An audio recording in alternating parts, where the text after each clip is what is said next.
Aku berlindung kepada Allah dari godaan syaitan yang terkutuk. Dengan nama Allah yang Maha Pengasih lagi Maha Penyayang. Dan nafkahkanlah sebagian hartamu di jalan Allah, dan janganlah kamu menjatuhkan dirimu ke dalam kebinasaan. Dan berbuat baiklah, sesungguhnya Allah cinta kepada orang-orang yang berbuat baik. Maha benar Allah dengan segala firman-Nya. Bapak-bapak, saudara-saudaraku, jamaah Jumat yang berbahagia.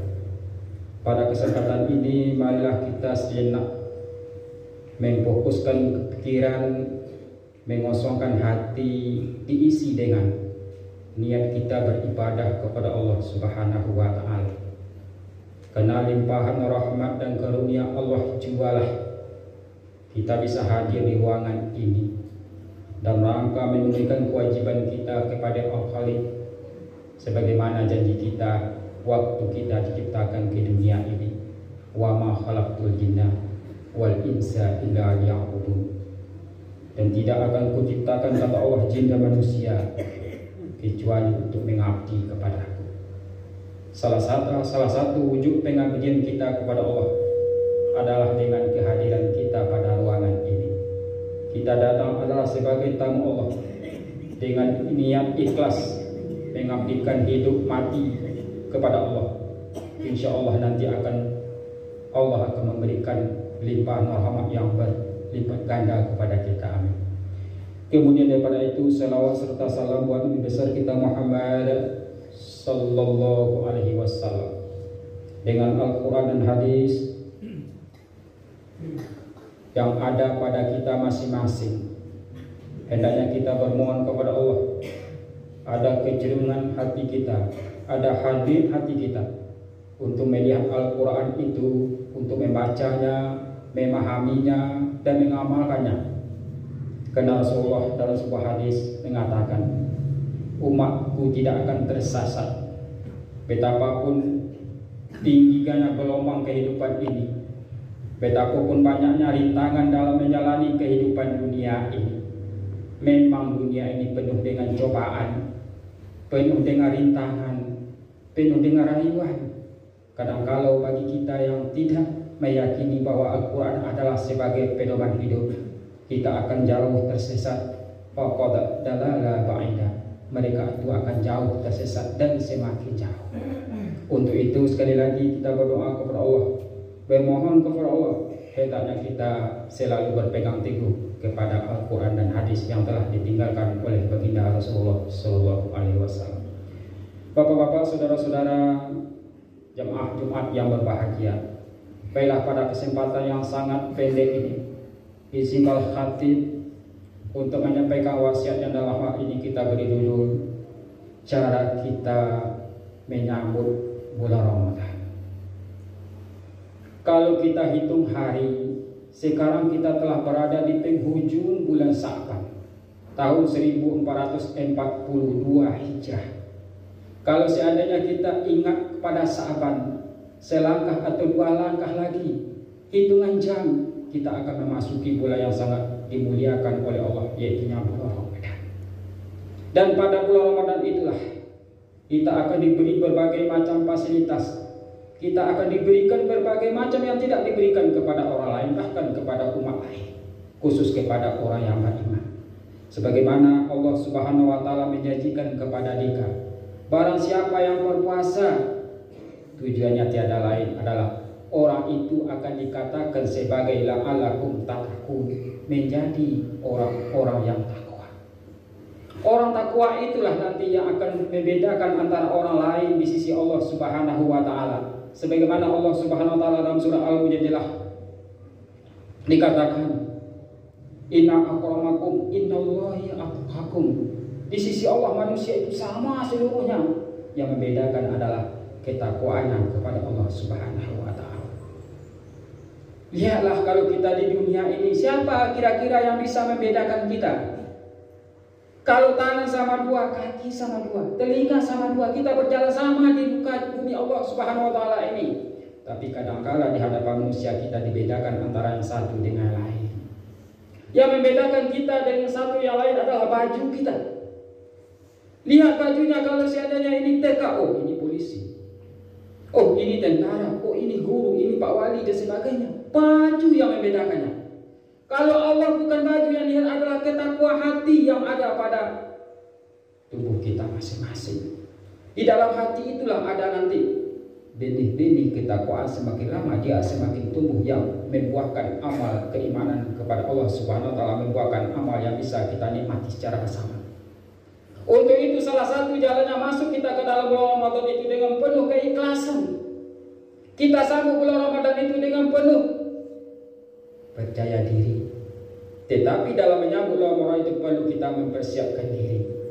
Sudahkah adakah kita dari dulu dan dari sekarang atau setelah masuk saja kita mempersiapkan diri? Tak namanya seperti kita akan mau perang. Perang karena puasa itu juga perang. Waktu dalam peristiwa perang Badar, Rasulullah sahabat bertanya kepada Rasulullah, ya Rasulullah, masih adakah perang yang lebih besar daripada perang ini? Kita cuma ratusan orang ribuan.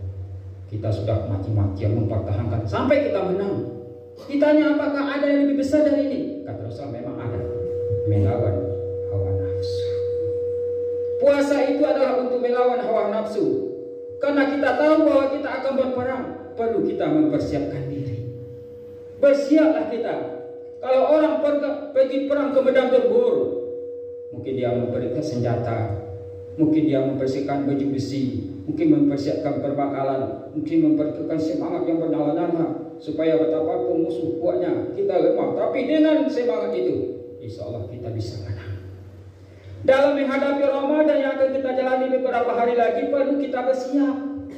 Orang yang tidak bersiap untuk menghadapi bulan Ramadan nanti dia akan keok. Sehingga Rasulullah pernah mengatakan tidak akan dapat bagi orang yang puasa itu kecuali hanya rasa haus dan lapar.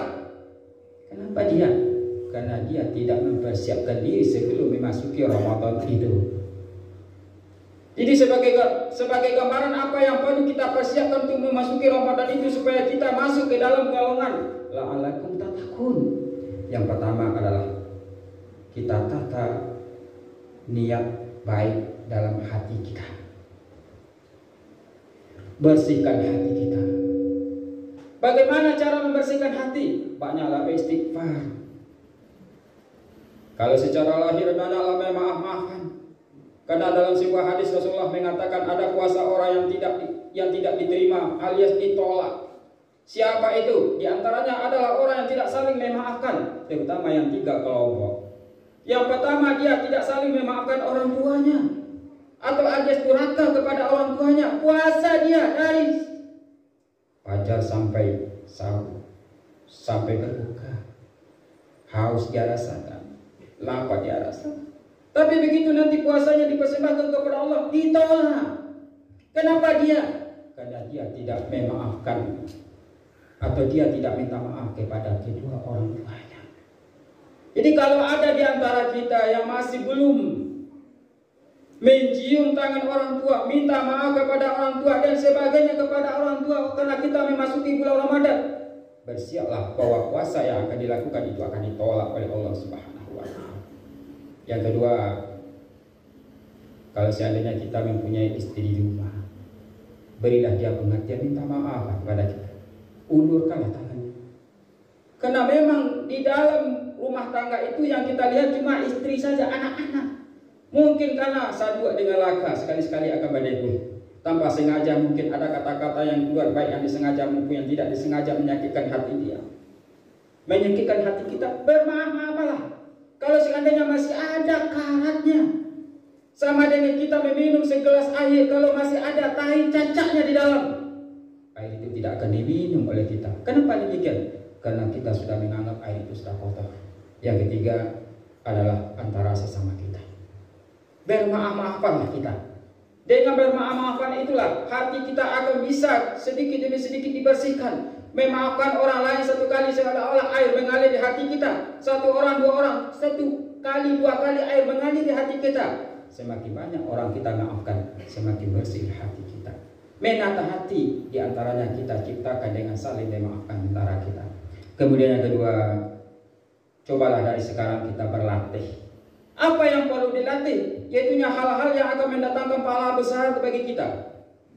Pahala yang tidak terduga-duga. Memang Allah Subhanahu wa taala dan juga Rasulullah mengatakan beribadah di bulan Ramadan itu pahalanya bukan main yudha'ifu liman yasha, kata Allah, berlipat ganda. Ada ulama mengatakan orang yang sholat sunat di bulan Ramadan pahalanya akan sama dengan orang sholat wajib di luar Ramadan. Dan orang yang sholat wajib di bulan Ramadan itu pahalanya dha'ifu liman yasha, Allah yang tahu berapa dikalikan. Untuk itu dari sekarang kita hendaknya berlatihlah untuk mempersiapkan diri supaya amal ibadah kita di bulan Ramadan itu sesuai dengan syarat dan rukunnya. Kemudian yang ketiga adalah kita sering-sering sekarang untuk mendatangi kuburan, ziarah kubur. Karena memang ziarah kubur itulah yang akan menambah keimanan kita, semakin mendekatkan diri kita kepada Allah Subhanahu wa taala. Karena pelajaran yang sangat berharga adalah apabila kita melihat seperti itu. Melihat saudara kita telah terpujuk kaku tiada bernyawa. Di sana dia tidak akan ada gunanya lagi. Hartanya yang banyak, pangkatnya yang tinggi, kedudukannya yang mulia di sisi manusia. Tapi setelah berpisah nyawa dengan badannya, tiada ada gunanya. Dan kita akan ke sana semuanya, cuma menunggu kapan giliran kita akan tiba. Kemudian yang keempat, kita sehendaknya sekarang, mulai dari sekarang, sering-seringlah kita melatih untuk berinfak, bersedekah, menafkahkan sebagian harta kita, karena itu salah satunya adalah tabungan kita untuk akhirat. Tidak ada yang kita bawa, teman kita tidak akan berguna, saudara kita tidak akan ada, dan yang berguna adalah amal yang kita lakukan waktu kita masih ada di dunia ini. Jadi untuk itu mungkin dari sekarang, karena ada beberapa hari lagi yang kita tunggu, coba kita renungkan hal ini sehingga kita memasuki Ramadan betul-betul siap seperti orang perang. Tinggal lagi kapan perintah, kapan komando dikomandokan oleh Allah Subhanahu wa taala. Oh siap puasalah, sehingga nanti kita termasuk kepada orang-orang yang bertakwa. Mudah-mudahan dengan khutbah yang pendek ini ada berkahnya bagi kita, ada manfaatnya bagi kita, dan kita bisa melaksanakan sesuai dengan apa yang kita inginkan dan diridhai oleh Allah Subhanahu wa taala.